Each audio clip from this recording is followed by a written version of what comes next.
noches, un viernes más con todos ustedes, el programa En Primera Persona.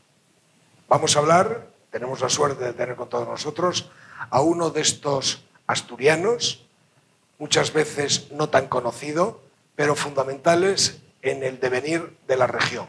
Personas que nos representan en instancias nacionales e instancias europeas y que de ellas depende, en muchas ocasiones, el futuro y el presente de nuestra región. Hoy tenemos con todos nosotros la suerte de tener a Luis Ángel Colunga Fernández. Muchas gracias, Luis Ángel, sé que vienes de Madrid, sé que estás y vienes y que es un esfuerzo venir, pero te lo agradecemos y espero que los telespectadores también te lo agradezcan. Sí, gracias a vosotros por invitarme. ¿Cómo se vislumbra el futuro del acero en Europa con la política de reducción de emisiones? Bueno, el futuro del acero en Europa ahora mismo es complicado y yo creo que todo el mundo lee desde hace unos años las noticias. Tiene que ver con la política de reducción de emisiones porque en Europa tenemos unos objetivos que no tienen otros países productores de acero, pero tiene que ver también con otras causas, ¿no? Tiene que ver con los costes laborales más bajos por diversos motivos en terceros países.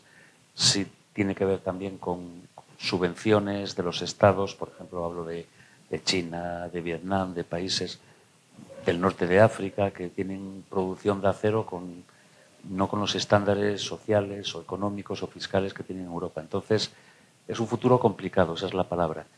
Pero yo siempre digo, yo empecé a trabajar hace muchos años, luego hablaremos de ello, y el futuro del acero ya era complicado hace muchos años. Viniendo a esto, Asturias sin acero, región sin futuro. Sobre Asturias el acero es una parte muy importante. Yo no me imagino una Asturias sin producción de acero. O sea, futuro, hay muchas regiones que no tienen acero, pero en Asturias está intrínsecamente ligado al sistema productivo asturiano, no solamente con ArcelorMittal, sino otras muchas compañías que están vinculadas. Y yo creo que Asturias tiene que pensar que su futuro tiene que seguir vinculado al acero. Sin acero yo no me imagino Asturias. ¿A qué incertidumbres se enfrenta Arcelor? Arcelor es la gran compañía ubicada en Asturias, iba a decir asturiana, pero Arcelor no es asturiana, desgraciadamente, y tiene en Europa, ArcelorMittal es una compañía a nivel global, y en Europa las incertidumbres que existen en Asturias son las que existen en el resto de países de Europa. Son altos costes energéticos, es uno de los motivos. Todos los temas medioambientales, hay que reducir las emisiones de CO2 y ya al principio dijimos que los estándares y la normativa de reducción no es la misma en Europa que en el resto del mundo, y luego tenemos una presión muy fuerte de las importaciones, sobre todo de China, de Turquía, del norte de África, de Oriente Medio. Ahora empieza a haber importaciones de Oriente Medio y del este de Asia, ¿no? Países como Vietnam pues ahora son productores serios de acero. Es verosímil la afirmación de Barbón: somos serios y de fiar, asegurando ayudas e inversiones en este sector. Sí, porque yo creo que esa pregunta se la hacía Barbón cuando nos hablaba de los 450 millones de euros de subvención para hacer el DRI en la factoría de Gijón. El Gobierno de España ha apoyado a ArcelorMittal con esa subvención ya desde el año, me parece que fue el 4 de abril de 2023, se promulgó el Real Decreto por el que se le concedía la ayuda. Bueno, y Arcelor pues hasta el día de hoy no ha cogido esa ayuda. Digo hasta el día de hoy porque no la ha cogido, y Arcelor ha paralizado todas las inversiones en DRI en los 4 países de Europa donde las tenía. Cuando Barbón dice somos serios y de fiar, es porque el Gobierno de España, en este caso es una ayuda del Gobierno de España, no es una ayuda del Gobierno de Asturias, el Gobierno de España ha comprometido esa ayuda independientemente de que pasen los plazos, de que los fondos Next Generation tienen su dinámica. También ha habido, por ejemplo, la acería de Gijón, que se está electrificando ahora. Esa inversión no se ha hecho con ayudas del PERTE, se ha hecho con ayudas de IDAE, se ha hecho con ayudas del PERTE Descarbonización, en este caso 8 millones de euros, se ha hecho con también algún tipo de ayuda regional y sobre todo con mucha tramitación regional. Yo cuando se iniciaron las obras estuve en Gijón y yo di las gracias desde el Gobierno de España tanto al Gobierno autonómico como al Ayuntamiento de Gijón, porque toda la tramitación administrativa fue ejemplar. Entonces yo creo que el presidente lo que ha dicho es verdad. Le he escuchado decir usted que para que la DRI fuese rentable había que concederle una subvención de 390 millones de euros anuales. Sí. ¿Es cierto? Y de ser cierto, ¿tiene futuro un planteamiento así? Sí, bueno, yo creo que lo dije y lo mantengo, pero sí, esto tiene que explicarse porque es un tema complejo. Eso se lo digo, por eso. Aquí para que lo entiendan todos los espectadores, para que lo entiendan es, para que el DRI sea rentable, el coste aproximado del kilogramo de hidrógeno tiene que ser de 2 euros el kilogramo, que es lo que plantea Arcelor en todo este proceso. Yo cuando empecé a trabajar en el PET descarbonización hace 2 años y 2 meses, pues tuve muchas reuniones con productores de hidrógeno y de aquellas se hablaba de un hidrógeno que andaba entre 8 y 9 euros el kilogramo. Empezó a bajar, ¿no? Y aquí se estaba hablando de un hidrógeno a unos 5 euros el kilogramo. Lógicamente, si los kilogramos necesarios para producir el DRI, aquí se habla que en Gijón necesitamos 130.000 toneladas de hidrógeno. Si multiplicamos entre 5, que es el coste, y 2, que es lo que necesita Arcelor, si hubiera una subvención, como se hace, por ejemplo, en Estados Unidos, que es una subvención de $, por kilogramo, aquí necesitaríamos 3 euros por kilogramo, que multiplicado por 130.000 toneladas salen 390 millones. ¿Qué ocurre? Y esto lo puedo comentar, reuniones de esta semana en Madrid, bueno, pues con empresas que están vinculadas al mundo del hidrógeno. Ahora mismo ya se empieza a hablar en el mundo del hidrógeno que es posible fabricar hidrógeno a 3,5 euros kilogramo. Entonces, nos vamos acercando. Yo dije esto cuando se planteaba que tenía que haber una ley europea parecida a la ley de reducción de la inflación americana en la que subvencionan directamente esa diferencia y allí dan hasta $3 por kilogramo. Digo, si aquí en Europa queremos una ley que diga vamos a dar esa subvención por kilogramo, es muy difícil. ¿Por qué? Porque solamente un proyecto como el de Asturias serían 390 millones al año.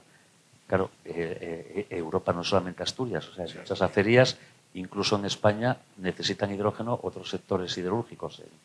En el País Vasco, en Galicia, en Extremadura, hay fábricas en Barcelona. Entonces yo por eso lo dije, pero el objetivo es fabricar hidrógeno que salga entre 2 y 2,5 euros kilogramo, sin que haya necesidad de unas subvenciones tan altas. Es posible que haya que necesitar subvenciones, pero no tan altas, porque necesitamos una cantidad ingente de dinero. Ya me ha contestado un par de preguntas que le iba a hacer, que cómo proteger al sector con un hidrógeno a esos precios y con otros tipos de energías un 30-35% más barato en otros países directamente competidores nuestros. Sí, es que aquí lo que se habla, por ejemplo, nosotros tenemos hechos estudios, nosotros cuando estaba en el gobierno y ahora que trabajo en otra compañía, ¿no?, privada, que es de energías renovables. La energía, cuando se habla del pool en España ahora mismo, ya sobre todo por la gran penetración de renovables, es más barata que en países como Francia o Alemania. ¿Qué ocurre? Que luego en Francia y en Alemania pues tienen sistemas, pues los peajes o son menores o no existen, los costes indirectos de CO2, que en España, ahora se ha ampliado mucho. La Unión Europea permite que el coste indirecto de CO2 subvenciones hasta el 25% de lo recaudado. Pues en España hasta el año pasado se estaba dando el 8%, en Francia y en Alemania se daba el límite, el 25%.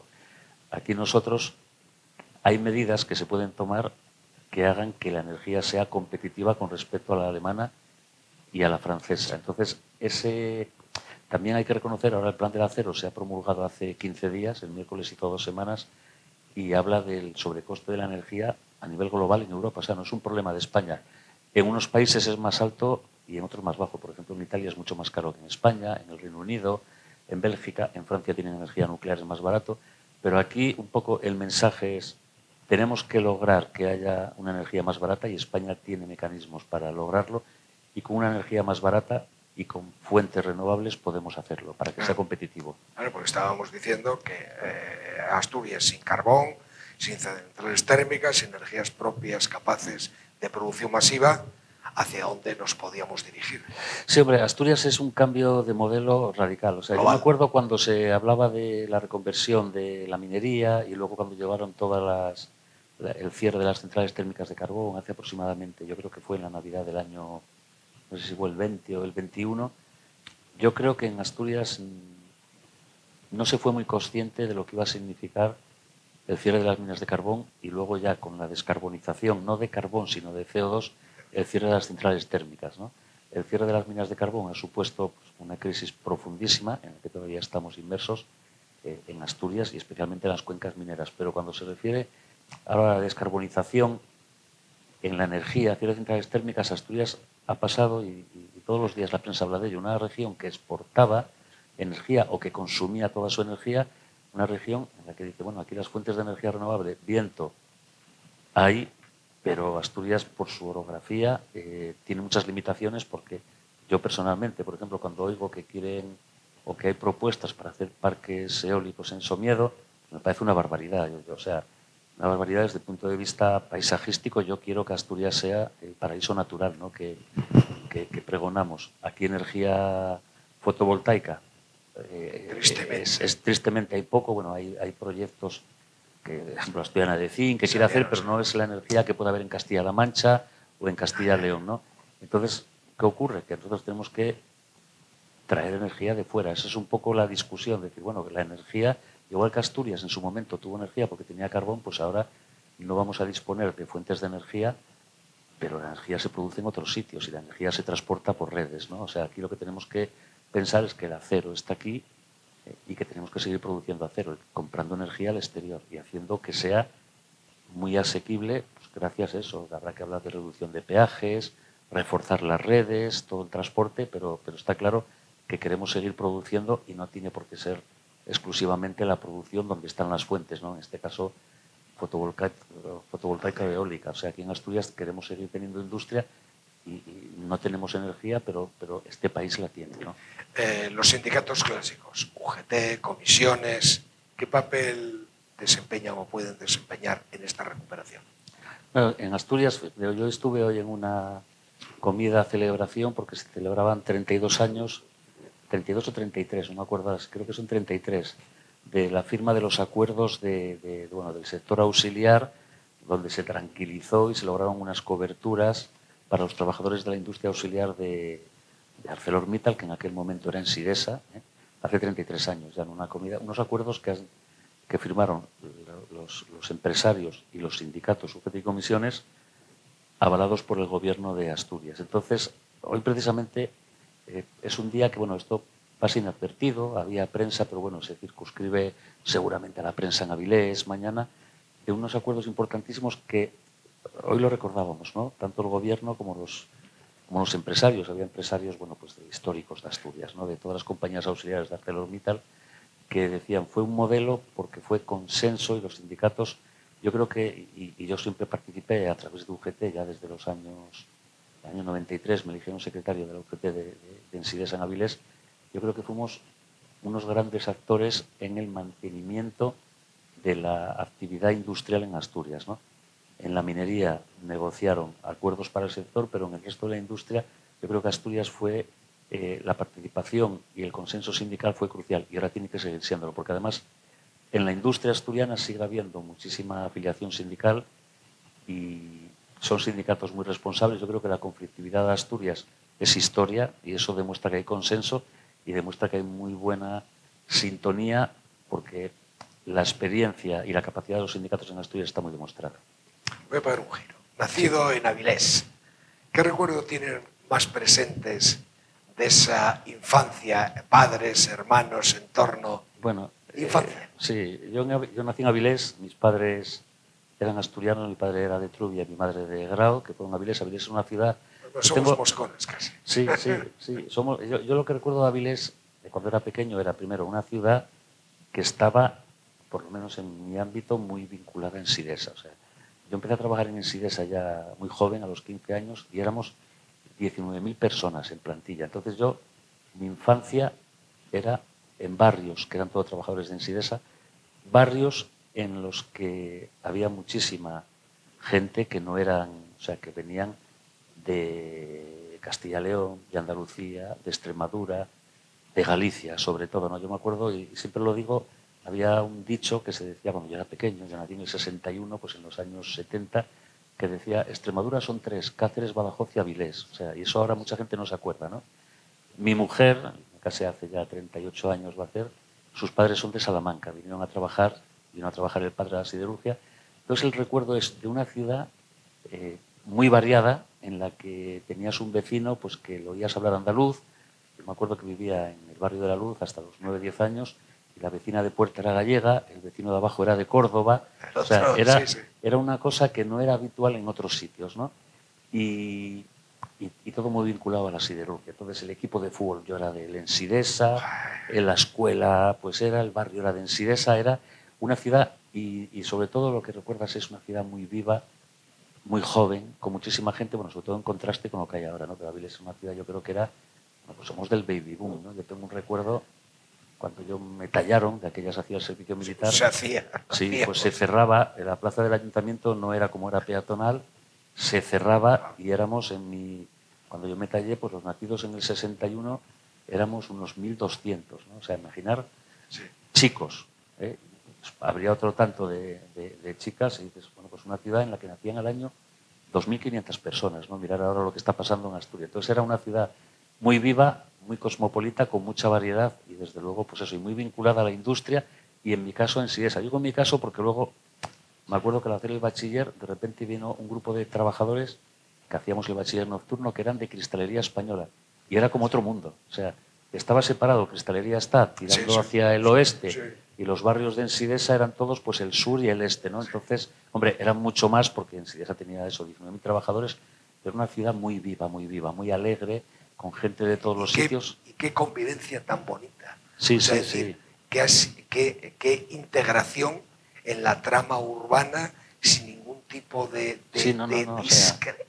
discriminación, un ejemplo de esa convivencia. Sí, porque, o sea, bueno, cuando se hicieron un poco los cimientos de Ensidesa, bueno, pues ves, hay documentales, había sus conflictos con una ciudad que tenía 20.000 habitantes y que de repente recibía el aluvión, pero a mí eso ya no me tocó. Yo cuando nací, mis compañeros de la escuela, pues es eso, eran de todos los sitios. Me acuerdo cuando empecé a trabajar que éramos 4 personas en mi turno y 3, pues los padres eran malagueños y otro era de Jaén, y por eso lo veías en Avilés una cosa normal, habitual y ¿no? normal. Y son amigos íntimos, ya digo, o sea, y es que es, bueno, que es una cuestión que yo no entiendo esos problemas que puede haber ahora, porque es una estupidez, ¿no? Estoy de acuerdo con usted. Tiempo, terminó bachillerato, tiempo de universidad. ¿Por qué filosofía? Bueno, yo entré en la escuela de aprendices a los 13 años, porque de aquello estabas muy enfocado. Avilés es una ciudad industrial, me presenté, entré a la escuela de aprendices y cuando acabé hice el bachiller nocturno, ¿no? Y entonces a mí siempre me gustaba todo lo relacionado con las letras. Yo siempre, parece raro, ¿no? Pero yo, por ejemplo, mis asignaturas optativas pues eran historia del arte, latín, griego, y me gustaba todo esto, y quizá, bueno, pues te hacías preguntas. Creo que en aquel momento también, yo empecé a trabajar con 15 años y pues, para una persona de 15 años, un guaje, ¿no?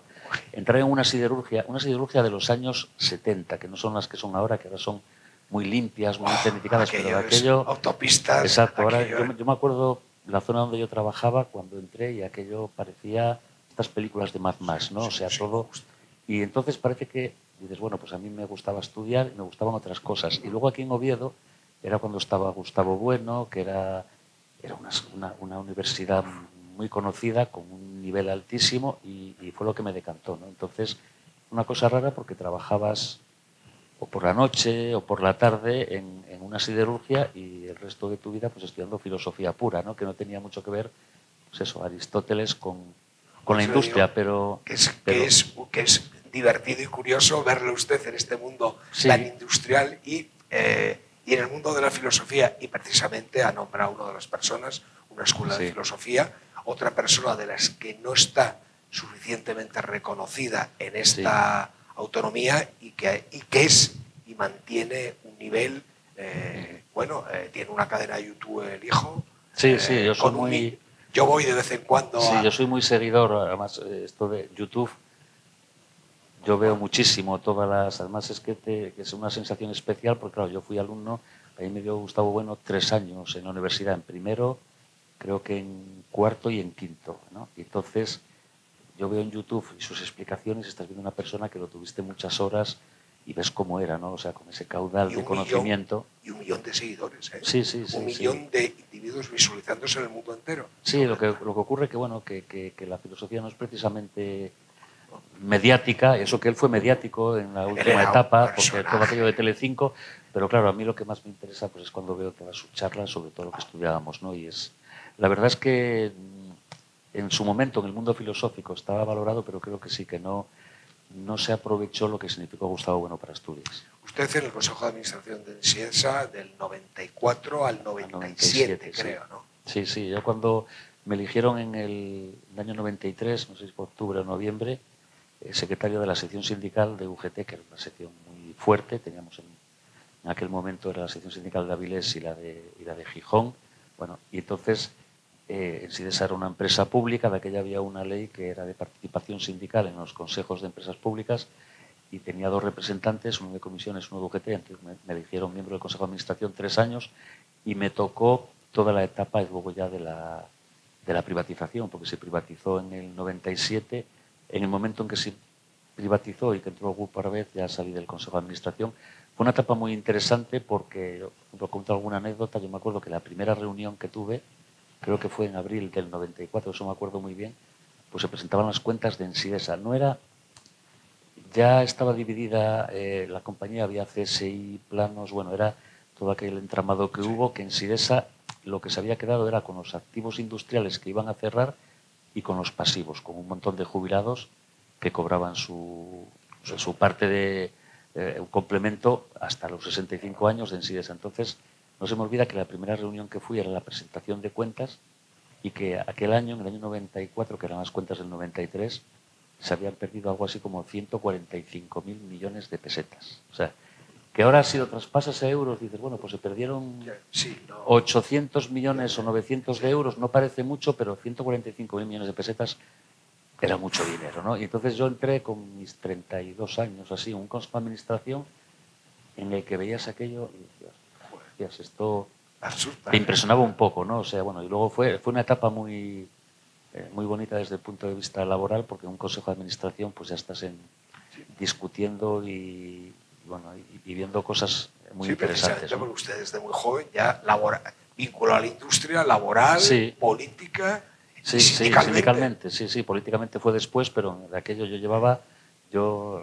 bueno, siempre se habla tanto, porque antes de preguntar por comisiones UGT, yo empecé a trabajar con 15 años, menos un año más o menos, 13 meses de servicio militar, pero cuando empecé en el sindicato pues llevaba ya trabajando algo así como 17 años en la compañía. Entonces tienes esa experiencia laboral que fue muy buena, la escuela de aprendices luego te formaba muy bien, era un nivel muy alto de cualificación, claro, tantos años viendo todo lo que es la actividad siderúrgica. A mí me gustaba, ¿no? O sea, era un tema que era esa paradoja de decir, oye, te gustan las letras, pero trabajas en una siderurgia y te gusta también la siderurgia, ¿no? Y bueno, pues tienes esa experiencia y luego ya ves una experiencia desde el ámbito sindical interno, un consejo de administración que es muy distinto, ves cómo se toman decisiones, tú tienes que ser partícipe de decisiones que beneficien a la compañía. Y luego ya en el ámbito político ya fue un poco más tarde. ¿Y cómo entra en política? Bueno, UGT en política, bueno, yo ahí hubo aquella época en Asturias, vamos, si tú la conociste perfectamente, bueno, ya sabes que el Partido Socialista, bueno, pues había muchas tendencias, ¿no? Y entonces yo me presenté a las elecciones como diputado en el año, me parece que fue en el año 93. No, no, perdón, en el 2003. Fui diputado del 2003 al 2011, 2 legislaturas. Bueno, pues estas cuestiones que hay políticas, que hay gente de UGT, de la Federación del Metal, del Sindicato Minero, estas discusiones que hay internas en los partidos, ¿no? Y luego entré ya, bueno, un poco en gestión, fue en el año 2012 que entré de director general de Industria. Yo en aquella etapa estaba yo era el coordinador del Comité de Empresa Europeo de ArcelorMittal. En el año 2006 se fusionó ya la compañía, se creó ArcelorMittal, una macrocompañía de aquella 300.000 trabajadores en muchos países. Yo era presidente, bueno, el coordinador del Comité de Empresa Europeo y luego se creó un Comité Mundial de Seguridad porque en ArcelorMittal había muchos accidentes mortales, ¿no? Sí, y el propio... intensivas, ¿no? No, eso fue después, Entonces en aquella época yo viajaba mucho por el mundo, o sea, Estados Unidos, Canadá, Sudáfrica, China y lo comentábamos anteriormente y entonces yo me acuerdo que, bueno, tenemos mi hija tuvimos una hija, mi mujer y yo, y, hombre, no es lo mismo tener una hija pequeñita de 1 año y tú todo el día por ahí. Y me acuerdo que hubo lecciones y en el año 2016 pues estaba yo en una visita a una mina de hierro en Canadá, en la península del Labrador, y me acuerdo que estaba subiendo, era una avioneta, y me llamó Javier Fernández para ofrecerme la Dirección General de Industria. Bueno, te llaman en una escalinata de una avioneta, ¿no? Me acuerdo que fue un viaje un poco turbulento porque era una avioneta en la península del Labrador, fueron 3 horas y pico, 4, solo veías lagos y árboles, no había. Llegamos a la mina, que era junio, empezó a nevar, para volver un vuelo muy turbulento, y entonces, bueno, me ofreció y decir, oye, estoy muy cansado, todo el día viajando por el mundo, mi mujer, mi hija, pequeñita, y acepté ir a la Dirección General de Industria. Entonces, bueno, la parte de diputado es distinta, pero ya esta de gestión pues fue también un poco cansado de tanto viaje y que hay que atender también a la familia, porque además tú quieres disfrutar de la vida en familia, de tu mujer y de tu hija, ¿no? Que están todo el tiempo fuera. Socialista por convicción. Sí, sí, yo ya desde... Bueno, yo me considero una persona de izquierdas, muy abierto, y muy... No sé cómo decir, de una forma que no soy una persona radical. Desde joven... Ayer echaron un documental me parece que era en la segunda, en Televisión Española, que era de todo la época tan convulsa de la transición. Siendo un trabajador de una siderurgia en los años 70, 80, pues es muy difícil, ¿no? En aquella época yo estudiaba filosofía, una facultad en que era, pues oye, muy progresista, izquierda, muy de izquierdas. En aquella época, bueno, pues es que yo ya de pequeño me acuerdo, fíjate, yo muy jovencito, a los 12 o 13 años, pues me afilié a las Juventudes Comunistas, ¿no? Se llamaba UJC, mi hermano y yo, tengo un hermano mellizo. Bueno, entonces siempre, y luego, bueno, pues siempre vas siendo un poco más moderado y bueno, pues me afilié a la UGT hace 30 y muchos años, y luego ya un poco más tarde a Partido Socialista. Sí, soy socialista y bueno, con unas convicciones bastante fuertes, ¿no? ¿Qué supone, me lo pone, qué Sí. supone la E bueno, de español en las siglas del PSOE? Bueno, yo no sé lo que suponen en las siglas del PSOE, es un partido que es a nivel español. Lo que sí te puedo decir que yo me considero más español que nadie. O sea, yo soy una persona que encima asturiano. Exacto, exacto. Es que además a veces me preguntaban, cuando ves estas historias que hay de nacionalistas y después dice, ¿tú que eres más asturiano que español? Y yo, es que es lo mismo. O sea, es que ser asturiano y ser español es lo mismo. Yo, por eso me sorprende a veces, ¿no? Vale, hay problemas internos, puedes estar de acuerdo o no con decisiones que se toman, pero yo siempre lo dije, me considero muy español y estoy muy orgulloso de la historia de mi país. O sea, y puedo discutir con cualquiera esos temas, o sea, porque dices, oye, estas críticas que hay ahora, sobre todo por estos problemas que hay con Cataluña, yo, por ejemplo, no estando de acuerdo con muchas cosas, por ejemplo, la tranquilidad que le está dando a Cataluña el tener un gobierno como el de Salvador, y ya creo que hay que valorarlo, independientemente de otras cuestiones que podemos estar de acuerdo, ¿no? De su paso por la consejería, su mejor y peor recuerdo. Hombre, yo mejor recuerdo, tengo muchos, ¿no? Porque yo estuve 4 años de director general en una época difícil. Muy complicada. Una época difícil, porque fue la época de la crisis económica, con muchísimos conflictos, con cierres de empresas, que siempre intentabas evitarlo. Y recuerdos no tengo uno que sea el mejor, tengo muchos, ¿no? Sobre todo el trabajo con los funcionarios de la consejería. Sí, no los conocía y ahora son amigos, sigo teniendo relación con ellos fluida. Tuve muy buena relación con los 2 consejeros, bueno, uno de ellos, Pachi, y Graciano Torre, que hace tiempo que no lo veo, pero vamos, un consejero excelente. Fue estar ya en la gestión política directa, me gustó. Y mira, el peor recuerdo que tengo, y eso fue una reunión que a mí me marcó mucho, fue una reunión con miembros del Comité de Empresa de Cocinas Asturiana. Me acuerdo que vinieron 2 mujeres y creo que eran 2 muy jóvenes, además desesperados por el cierre de Cocinas Asturianos, por la pérdida de su empleo, en una época en la que si te quedabas al paro era muy difícil encontrar un empleo. Y de verdad que en aquella reunión sufrí, porque veía a la gente lo desesperada que estaba por que pierden un empleo y perdían las expectativas, ¿no? Y sobre todo desesperado porque yo sabía que nosotros no podíamos evitarlo. Entonces dices, estoy en un cargo político de nivel en Asturias y no puedo evitar el cierre de esta compañía. No lo puedo evitar. Y sabiendo que esta gente, pues oye, se iban para casa, ¿no? Y entonces fue un tema que a mí me marcó un poco, ¿no? Porque dices, ahora mismo, por ejemplo, ves que hay menos... Yo, por ejemplo, ahora estoy en Madrid y me sorprende, ¿no? En Madrid cierra una empresa de 300 trabajadores y no sale ni en el periódico. ¿Por qué? Porque hay muchísima actividad económica y el trabajador que sale sabe que tiene hueco en otro sitio. Ahora mismo hay una falta de trabajador cualificado impresionante. Pero en aquellos momentos, en los años de la crisis del 2008, todo aquello de las hipotecas subprime y lo que llevó, era cerrar tu empresa y saber que ibas a pasarlo mal, ¿no? Y eso te marca. Acaba de decir usted un tema importante que es vinculado con la educación. O sea, es decir, la falta de orientación muchas veces que hay en el sector educativo. Precisamente acaba de decir usted que hay una falta tremenda en determinados sectores y no hay esa concienciación en el sistema educativo de orientar al alumno hacia esos sectores. Sí, bueno, yo creo que mi experiencia, por ejemplo, cuando estuve en el gobierno de Asturias, es que, y esto es una crítica que seguramente no estén de acuerdo conmigo, pero yo creo que la administración pública a todos los niveles es muy lenta y está un poco separada en algunos aspectos de la realidad. Entonces, yo, por ejemplo, me acuerdo cuando, y siempre lo puse como ejemplo, yo era el director general de Industria, ¿no?, en el gobierno de Asturias y conocía bien la industria asturiana y de aquella se empezó a hablar de la formación dual y se crean unas comisiones en las que se negocia.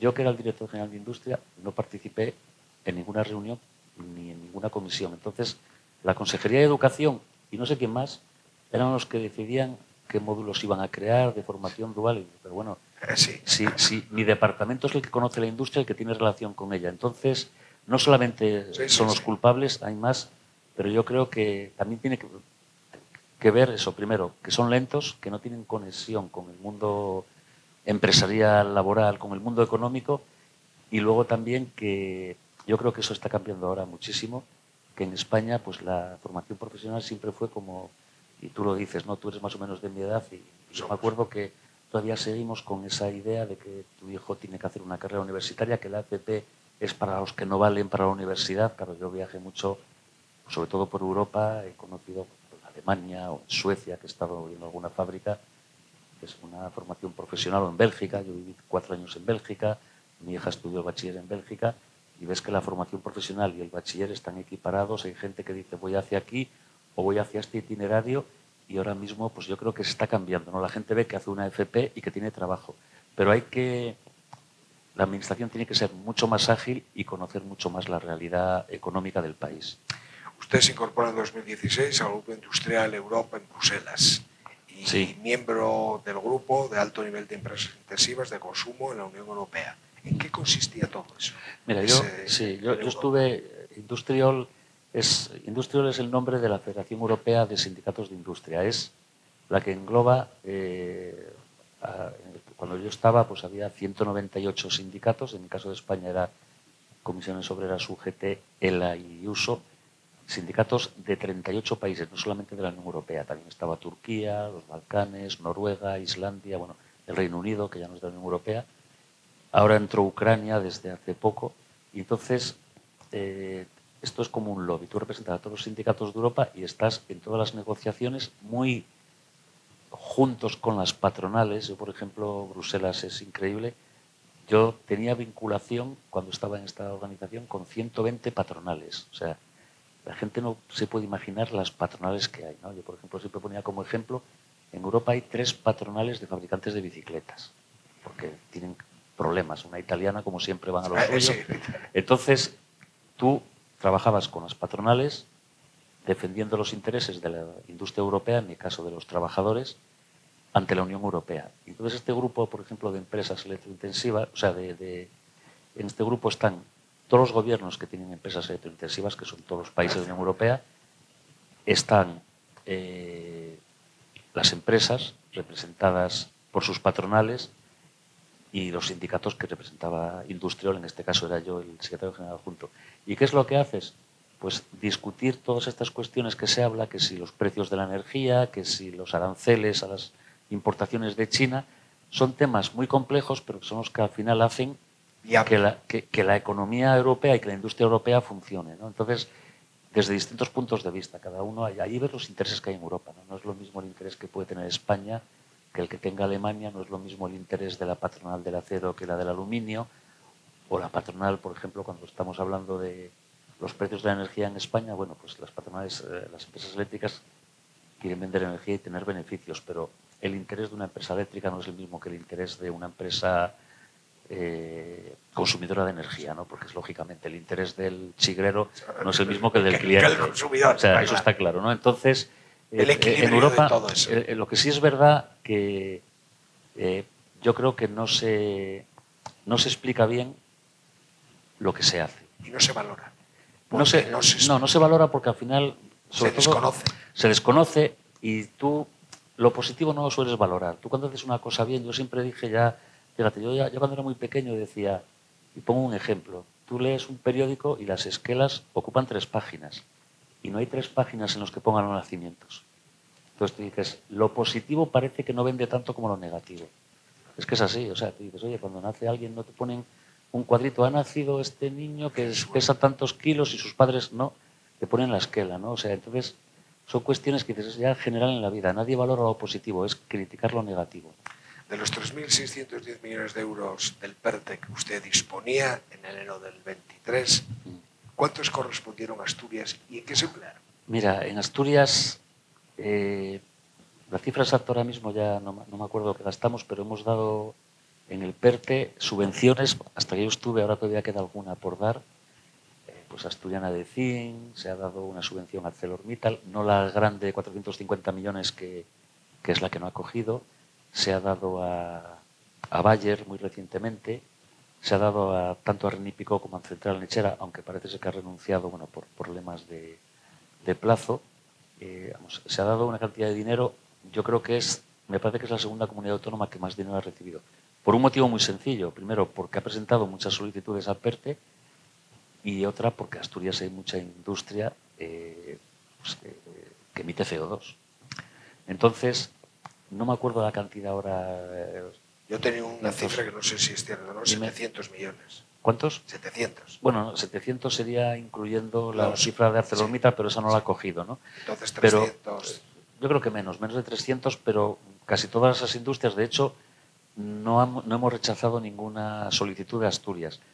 Han rechazado Renípico y Central Lechera por motivos, bueno, pues que dicen que hay falta o incertidumbre regulatoria, que no es cierto, pero bueno, ellos quieren hacer una inversión, te piden dinero, yo siempre digo, en el caso de Renípico, bueno, yo hablé con el propietario Francisco Arias y es por otros motivos, o sea que... Renípico, Paco Rodríguez. Sí, Paco, eso, Rodríguez, no Arias, sí. Paco Rodríguez. Estoy pensando en Arias en otra empresa, Rodríguez, sí. Es que además se da la casualidad que estoy haciendo el plan especial de Renípico. Bueno, pues mira. O sea, por eso le digo, sí, una Paco gran Rodríguez, persona. Sí, yo lo conocía bueno, pues porque es muy conocido, pero tuve la suerte de conocerlo personalmente ahora y tenemos una grandísima relación.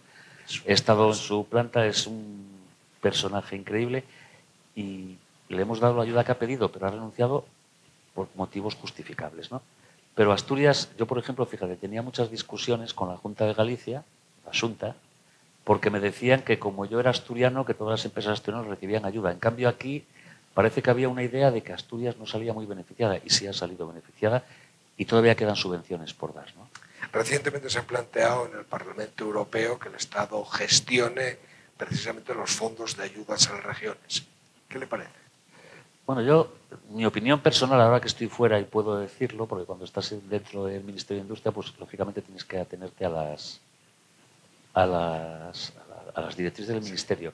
Yo creo que tienen que dar más participación a las autonomías en las gestiones porque son quienes de verdad conocen las necesidades y las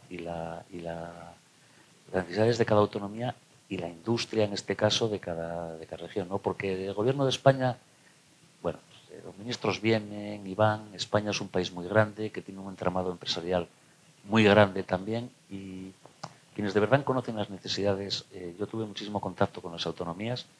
Ahora, por ejemplo, que estoy ya en una empresa privada, yo estuve el martes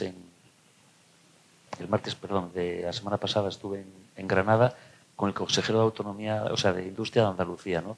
Y hablando, y claro, quien tiene conocimiento y necesidad y saber son las propias autonomías. Entonces yo creo que desde el Estado se gestiona todo un poco más lento y con menos conocimiento de la realidad. O sea que lo que hay que hacer es dejar fluir un poco más el dinero hacia quien de verdad conoce las necesidades, ¿no?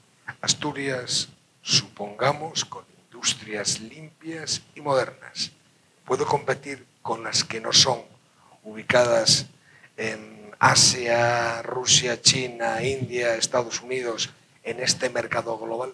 Hombre, bueno, depende qué tipo de industria y depende en qué mercado. O sea, tú desde luego, si quieres vender, por ejemplo, acero verde, o sea, que es acero hecho con hidrógeno, que no se utiliza gas natural ni carbón de coke, con energías renovables, bueno, pues estás mucho más ligado al mercado europeo. Pero claro, para eso tienes que poner en Europa unas trabas para que no entre, por ejemplo, el producto de un tercer país que no compite en igualdad de condiciones. También es verdad que cada vez más en el mundo se empieza a mirar todos estos temas. Por ejemplo, en China la gente piensa que, y hablo del acero y de otros productos, o sea, bueno, y lo vemos ahora con los coches eléctricos. O sea, hace 5 años, o igual me voy a menos, hace 3 años, nadie, cuando hablabas de un coche eléctrico, hablabas de un Tesla y hablabas de algún modelo muy caro alemán. Ahora resulta que hay una invasión de coches eléctricos chinos, y en China es donde más coches eléctricos hay funcionando, donde más se fabrica. Entonces, por ejemplo, en el acero, China ya tiene una producción de acero verde muy fuerte. Entonces, yo creo que el futuro del mundo pasa por estas tecnologías. Y yo lo decía cuando vine aquí a Asturias alguna vez, cuando estaba en el PERTE, por ejemplo, todas estas compañías que han solicitado subvenciones al PERTE para invertir mucho dinero, nadie invierte dinero para no ser competitivo. O sea, ellos invierten porque saben que esa producción limpia va a ser competitiva. También es que depende en qué mercados, ¿no? ¿Qué es esto del PERTE? Que todos... El PERTE, sí, el PERTE es que es un tema complicado. Los PERTE son, o sea, Europa, debido primero a la pandemia, todos los problemas que ha habido, y luego con la guerra de Ucrania, pues dijo, ya hay que gastar miles de millones de euros para recuperar la economía europea. Y entonces aquí en España todos los fondos Next Generation se canalizan, bueno, no todos, ¿no?, pero una parte hacia estos planes que llaman PERTE. Me parece que hay 12 PERTES o algo así. Y en el caso del de descarbonización, dice, o sea, para que lo entiendan los espectadores, hay 3.000 y pico millones de euros para ayudar a las industrias a que descarbonicen, a las industrias manufactureras. O sea, pues eso, Renípico tiene una cogeneración que utiliza fuel. ¿Para qué están las ayudas del PERTE? Para que deje de utilizar fuel y utilice, pues, algo que no sea un combustible sólido, ni fuel, ni gas natural, algo que no emita CO2. Y entonces te presentan un proyecto, por ejemplo, con biomasa, que no emite CO2 o emite CO2 biogénico, y el PERTE analiza el proyecto y le subvenciona una cantidad. En algunos casos una cantidad muy importante. Hay proyectos de PERTE que se da hasta el 40 o 50% de subvención sobre la inversión, en todos los sectores que te imagines, en el agroalimentario, en el cemento, en la química, en el acero, en el zinc. O sea, ayer estuve todavía hablando con una compañía que hace, pues, tableros de madera, ¿no?, y que se le ha dado una subvención del PERTE. Entonces el PERTE es un instrumento que analiza y da subvenciones o préstamos para que dejes de utilizar combustibles fósiles. Usted comisionado el día de enero de 2023, comisionado especial precisamente en el PERTE de la descarbonización. Exacto, sí, había... Y sus funciones eran precisamente esto que Mis acaba funciones, de explicar. ¿qué fueron? Pues a mí me acuerdo que me llamó la ministra Reyes Maroto. En aquel caso yo tuve una vivencia poco especial, ¿no?, en el PERTE, porque yo en el primer año estuve 2 años justos, además de comisionado. En el primer año tuve 3 ministros, o sea, estuvo Reyes Maroto, luego vino Héctor Gómez y luego Jordi Hereu, ¿no? Y entonces a mí me llamó Reyes Maroto, me acuerdo perfectamente que era el día de Navidad, y además era por la tarde, yo tenía su teléfono, y me ofreció, bueno, lo pensé un poco y le contesté afirmativamente el día 28, que dije, no es una broma. Que no era una broma, no era chiste. Sí, y entonces mi función era, ella me decía, Luis, eres como el embajador, era convencer a la industria española de que tenían que presentar proyectos de descarbonización. Me pasé un año recorriendo España, en Madrid recibiendo, o sea, yo tengo la agenda, porque además las agendas tienen que ser públicas. Yo me acuerdo que un periodista, no me acuerdo, de un medio de Tarragona, sobre todo con el tema de Arcelor, pidió públicamente cuántas reuniones había tenido con Arcelor, que habíamos discutido todo. Me acuerdo que un año había tenido 19 reuniones o algo así con ArcelorMittal para hablar de descarbonización. Entonces yo recibía más de 200 empresas, visité autonomías, visité muchas empresas, reuniones con patronales que son muy proactivas en España, y todo era para mirar proyectos de descarbonización, también para cuando sacáramos las bases del PERTE, que subvencionáramos tecnologías últimas, porque todo esto avanza muchísimo. Antes te hablaba del hidrógeno. Si el hidrógeno se reduce mucho el precio en 2 años es porque hay nuevas tecnologías. Hay un cambio tecnológico impresionante. Entonces era todo esto, trabajar en todo esto para que la industria española sea limpia y competitiva. Esa es una de las claves, ¿no? Ha cesado usted hace 2 meses, sí, precisamente como comisionado especial. ¿Qué supone para Asturias quedarse sin ningún representante de alto nivel en el Ministerio de Industria precisamente en estos momentos?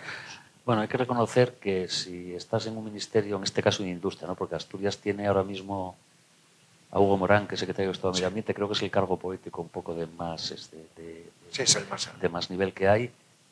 Es cierto que tú, si estás en un ministerio y, bueno, pues aunque no se pueda decir cuando estás allí, pero siempre tiras para tu tierra, ¿no?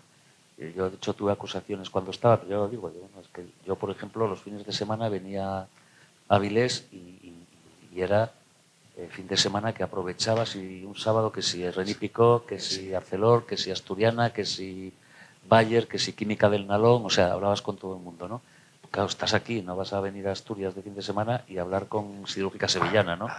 Entonces, hombre, sí es verdad que tiene su importancia, ¿no? Pero bueno, hay que...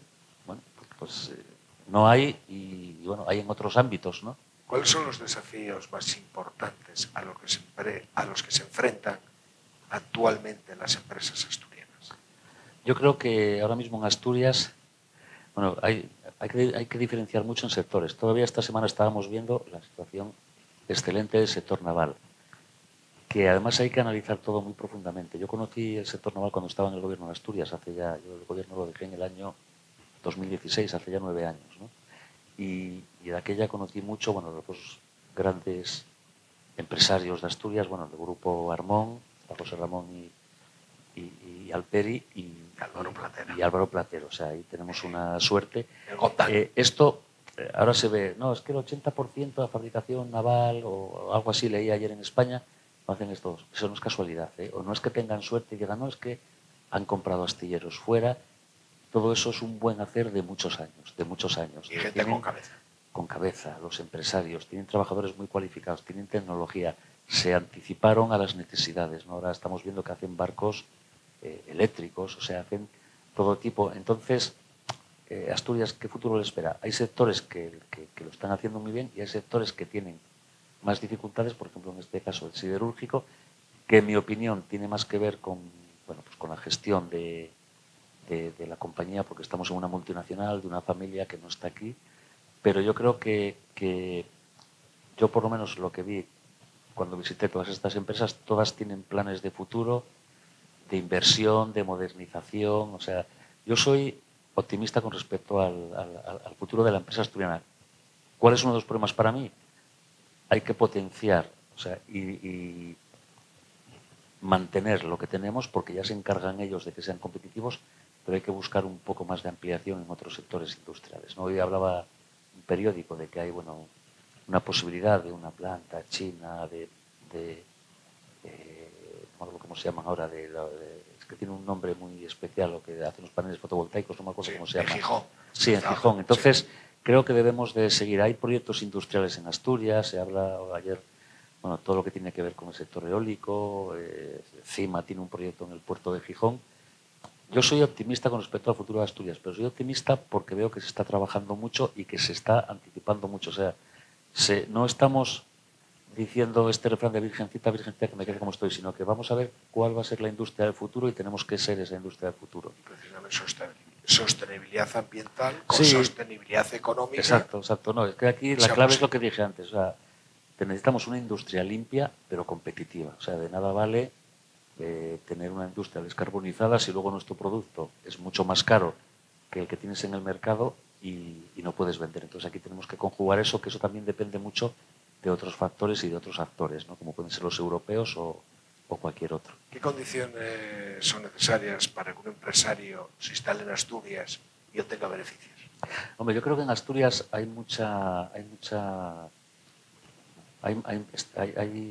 está burbujeando todo esto, ¿no? O sea, está, ¿cómo se dice? Está hirviendo, ¿no? Ahora mismo, porque hay muchísimas empresas que vienen aquí. O sea, está en ebullición, exacto, esa es la palabra.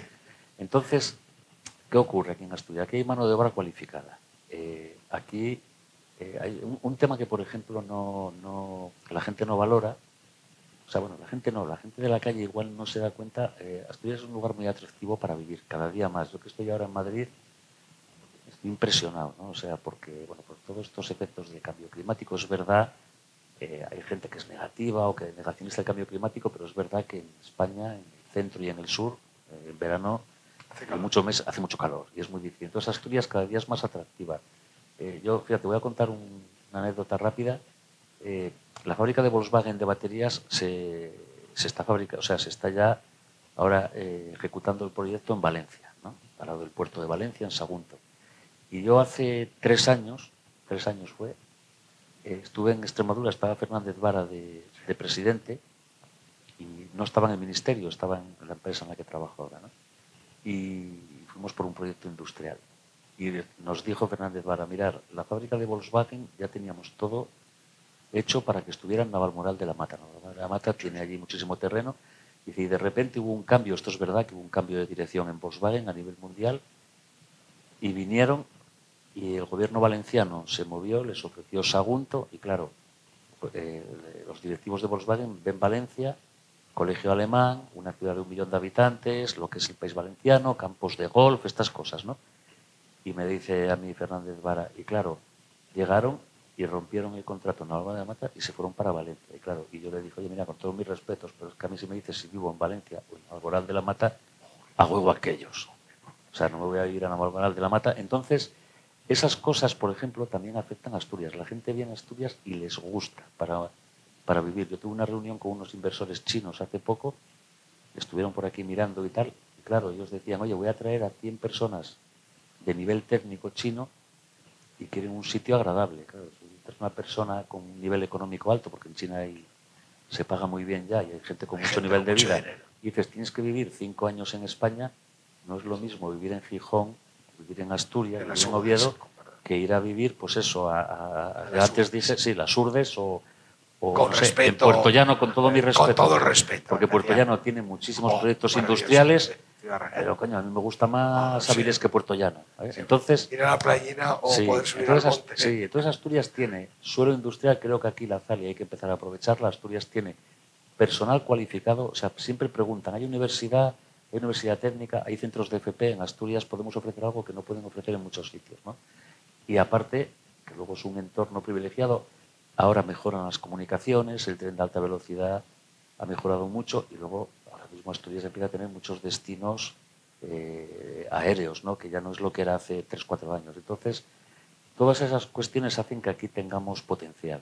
¿Usted es hombre de medio rural o de ciudad, interior o de costa? A mí me gusta todo. Mire, yo soy asturiano, me gusta Asturias, me gusta toda Asturias, ¿no? Vivo en Avilés. Me gusta vivir al lado del mar, no soy una persona de playa, pero por ejemplo, mi mujer, sus padres son de Salamanca, yo voy muchas veces a un pueblo que es lo que llaman la España vaciada y ahí soy feliz. Entonces, yo es que a mí me gusta el campo, me gusta el mar, me gusta la ciudad. Hombre, ahora estoy en Madrid y de Madrid cansas, ¿no? Echa de menos. Echo de menos, pero, o sea, echo de menos salirme de ese agobio, pero soy un poco de todo, o sea, a mí me gusta todo, pero bueno, me gusta estar aquí en Avilés, voy a Llanes, que estoy encantado, me parece un paraíso, pero luego también me gusta la dehesa, por ejemplo, ¿no? Pero bueno, es que nunca se puede decir o esto o aquello, no, mira, pues me gusta todo.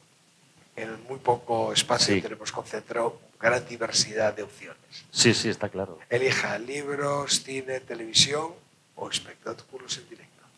No, mira, yo soy cómodo, entonces ahora me gusta el cine, pero ahora mismo, reconozco que con estas televisiones que tenemos, que son casi un cine, pues que veo, me gusta mucho el cine, pero voy poco, me gusta en casa. Me gusta mucho leer, todavía hoy he empezado, hoy venía en tren desde Madrid y mi mujer tenía un libro y me dijo, mira, y lo he empezado a leer, entonces leo de todo, ¿no? O sea, yo en mi empresa actual, que son todos ingenieros, por ejemplo, pues se reían porque la semana pasada acabé de leer La Odisea, ¿no? de Homero. Entonces dices, bueno, pero un estudiante de filosofía no ha leído La Odisea. Pues no lo había leído, la acabé la semana pasada. Entonces, me gusta leer, leo lo que pillo. O sea, muchas veces dices, Luis, ¿qué tipo de libros te gustan? Y yo, mira, yo tengo un amigo íntimo que siempre me regala en el Día de Reyes un libro. Y digo, mira, pues, digo la verdad, leo el libro que me regala mi amigo. O mi mujer y mi hija me regalan el día de mi cumpleaños y lo leo, ¿no? Pero sí, recuerdo que soy cómodo y ahora es muy difícil a veces decir, claro, no hay cine en los centros de las ciudades, tienes que ir a un centro comercial. Yo, coño, pues tengo en casa una pantalla de 60 pulgadas, pues lo veo aquí, ¿no? O sea, el emprendedor hoy día es un valiente o un temerario. pues yo creo que es un valiente. Yo creo que o sea, no temerario porque tiene riesgo, ¿no? Pero todos los que emprenden creen que va a tener éxito, ¿no? O sea, ninguno emprende diciendo, es que esto va a ser, voy a perder mucho dinero, no, pero sí tiene que ser un valiente. Yo creo que los emprendedores fueron valientes siempre, siempre. La inflación, un problema coyuntural o estructural, ¿tiene solución? Sí, bueno, la inflación ya hemos visto que ha bajado, ahora está otra vez repuntando porque hay mucho incremento del consumo, pero yo creo que bueno, están los tipos de interés como están, aquí se está controlando. Hombre, no son los niveles que había hace, cuando los tipos de interés eran cero y todo esto, pero yo creo que son problemas coyunturales. Lo que pasa es que ahora todo tiene que ir relacionado. Por ejemplo, el aspecto geopolítico. O sea, tú vas a mirar y por qué ha habido crisis en los últimos años. O sea, los dos grandes elementos que han generado problemas de inflación han sido, primero, el COVID, porque después del COVID hubo un incremento del consumo exagerado y eso genera inflación, y luego la guerra de Ucrania. ¿Por qué? Porque deja de haber gas, la energía sube mucho y también genera inflación. Entonces, ni siquiera, o sea, el economista más prestigioso te puede llegar a dar una lección sobre si se va a controlar o no la inflación y de repente mañana hay una epidemia que nadie pensaba. Exógenos Un año antes del COVID o un mes antes del COVID, ¿quién pensaba que iba a haber una epidemia en la que iba a estar paralizado el mundo o que íbamos a ir todo el mundo con mascarilla? No lo pensabas. O que Rusia iba a invadir Ucrania. Entonces llevamos 50 o 70 años desde la Segunda Guerra Mundial de paz y entonces dices, bueno, hay elementos exógenos que son los que hacen que la economía vaya y que haya inflación. Entonces, yo creo que es coyuntural la inflación, pero claro, ¿quién puede decir lo que va a pasar pasado mañana? ¿No? ¿Un presidente de España? Hombre, ahora mismo es Pedro Sánchez. ¿Y para el Principado? Pues Adrián. Me va a decir Adrián Barbón. Te digo Adrián, pero clarísimo. Adrián Barbón con convicción, además. ¿Cómo ve el futuro de España y de Asturias? Yo estoy preocupado, como creo que todos los españoles, por esta falta de consenso que hay en este país ahora mismo, ¿no? Yo creo que hay demasiada polarización. Entonces yo creo que ese es uno de los temas. Yo, por ejemplo, veo ahora el nuevo gobierno alemán, ¿no? Pues que se constituye un gobierno en el que, pues que hay una mayoría muy cualificada que representa pues, al 50 o 60% de los votantes, ¿no? Entonces, yo creo que en España tenemos que empezar a pensar que esta polarización no puede seguir por mucho más tiempo. Tenemos que hacer todos una reflexión y ver qué se puede hacer, ¿no? Porque tenemos una situación económica envidiable, según todos, que podría ser mejor todavía, pero una situación política extraña y que no es social, porque al final en la calle pues estamos más tranquilos que nunca, pero hay mucha polarización política que no acabo de entender. Pero usted, que ha estado en Bruselas, los que estamos de afuera y no lo vemos, en Europa, precisamente el Partido Socialista y el Partido Popular votan conjuntamente un 80-85% de cuestiones. Y en España parece lo que usted está diciendo, antagónicos sin posible reconciliación. Bueno, pero yo espero que... Porque esto es cierto, ¿no? Sí, es cierto, sí. Yo creo que es sobre todo por los resultados electorales, ¿no? Que hay mucha dinámica a muy corto plazo. Yo creo que hay que pensar más en el largo plazo que no en el corto, pero ahora mismo es muy complicado. Vamos a esperar que pase un poco de tiempo y sí es verdad, bueno, Europa también tiene situaciones complejas. En Alemania han pactado los cristianodemócratas y los socialdemócratas, pero porque tienen una presión de la extrema derecha muy fuerte, ¿no? Pero que también tiene sus causas. O sea, que tampoco, yo siempre lo dije hace tiempo, hay que analizar las causas de que pase lo que está pasando, ¿no? O sea, no decir es que hay X millones de ciudadanos que son tontos. No, no, no. O sea, eso nada. O sea, esto es porque hay que mirar por qué se genera esa situación tan extraña en algunos países de Europa y también en España. ¿Cuál es la mejor lección que alguien le ha dado? Lección. Bueno, pues mira. Si es que se entiende por lección. Sí, bueno, pero yo es que he tenido muchos maestros en la vida, pero antes que hablábamos de mi paso por la Universidad de Filosofía de Oviedo, yo una de las cuestiones que me quedó grabado de cuando era estudiante de Gustavo Bueno era el sentido crítico. Gustavo Bueno, yo fui un estudiante y un licenciado en filosofía que nunca he ejercido. O sea, yo no soy un filósofo y me he apartado mucho de ese mundo, pero a mí lo que me impresionó cuando era joven era esa visión crítica que tenía de todo, ¿no? Yo me acuerdo que cosas que dabas por hechas o que veías a alguien que decía algo y tú decías, ¿ah? Y de repente, no, hay que analizarlo y la versión, o sea, ese fue la mayor lección que he tenido, el aspecto crítico de la vida, crítico, no de criticón, sino de hay que analizarlo todo. Pero imagínense, Asturias, filosofía, Feijóo, 1700 y pico, teatro crítico. Sí. Es que me viene al pelo. ¿Qué antecesor maestro? Claro, pero fíjate, yo me acuerdo que cuando estaba en la universidad, me parece que fue en cuarto, había una asignatura que era Historia de la Filosofía Española, que era el hijo de Gustavo Bueno, el profesor, y me acuerdo que teníamos que hacer un análisis de uno de los libros de Feijóo que tiene. Claro, pero Feijóo, que era un fraile de aquí. Tú si preguntas ahora a 1.7.000 asturianos quién era Feijóo, y dices, ¿tú sabes quién es Feijóo, el filósofo? Igual piensan que es el bisabuelo de Feijóo, el político. O sea, bueno, es que la filosofía del dije yo no es mediática, ¿no? Pero sí es verdad que es eso, que, hombre, Gustavo Bueno tenía una formación muy clásica, ¿no? De escolástica y luego posterior.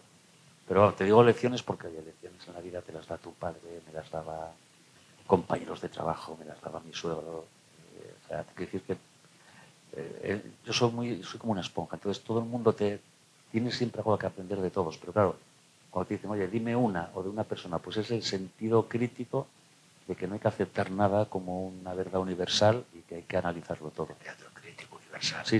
Porque además tengo una edición original, de época y de la misma edición.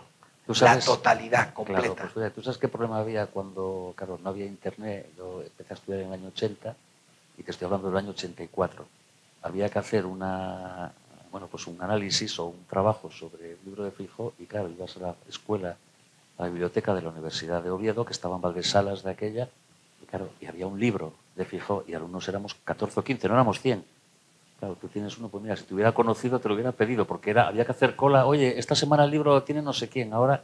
Pues tengo la obra completa, mira, todas las obras completas y de la época, y en un estado de conservación. Pues tienes un tesoro. Increíble. Tienes un tesoro. Un libro.